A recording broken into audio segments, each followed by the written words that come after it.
Every pregnancy is unique, and not all mothers will experience the same symptoms or progress in the same way. During the last weeks of pregnancy, the baby will continue to gain weight and accumulate more body fat.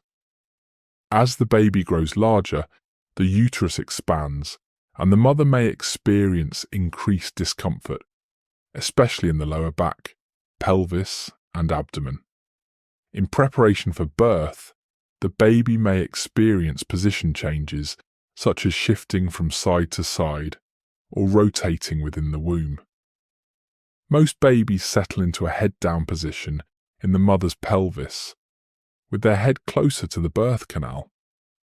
This relieves pressure on the diaphragm and makes breathing easier for the mother. It may also increase pressure on the bladder, leading to more frequent urination.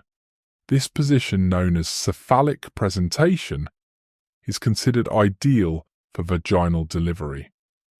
However, some babies may remain in a breech or feet-first position. Throughout the final weeks of pregnancy, the baby's lungs continue to mature and produce a substance that helps keep the air sacs open and facilitates efficient oxygen exchange after birth. The baby may engage in practice breathing movements in the last weeks. These movements involve rhythmic contractions of the diaphragm and chest muscles, aiding in lung development and preparation for breathing air after birth. In anticipation of labour and impending parenthood, the mother can bring about a range of emotions. She may feel excited, anxious, nervous, or a combination of these emotions. Many mothers experience a surge of energy and a strong desire to prepare for the baby's arrival.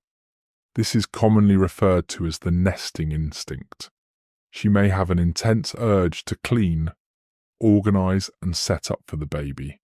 Braxton Hicks contractions can occur as early as the second trimester, but become more noticeable in the last weeks of pregnancy. They are often described as practice contractions and help prepare the uterus for labour. As labour approaches, true labour contraction occurs. True labour contractions have a regular pattern and become increasingly frequent, longer, and more intense over time. They lead to gradual dilation of the cervix. The amniotic sac rupture, or water breaking, can occur at different times during labour.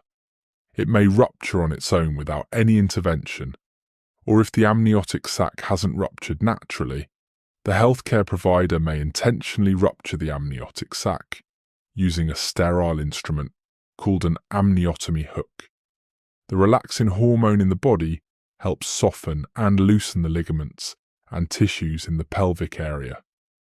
This allows the vaginal walls and perineum, the space between the vagina and anus, to become more flexible and stretchy. Then the cervix begins to change in preparation for delivery. It starts to soften, thin out, and dilate. The cervix gradually opens, dilates, to allow the baby to pass through. It is typically measured in centimetres, with 10 centimetres indicating full dilation and readiness for pushing. Once the cervix is fully dilated, the mother enters the pushing stage. She actively pushes during contractions to help move the baby down the birth canal. As the baby's head moves through the birth canal, the vaginal walls stretch to accommodate its size.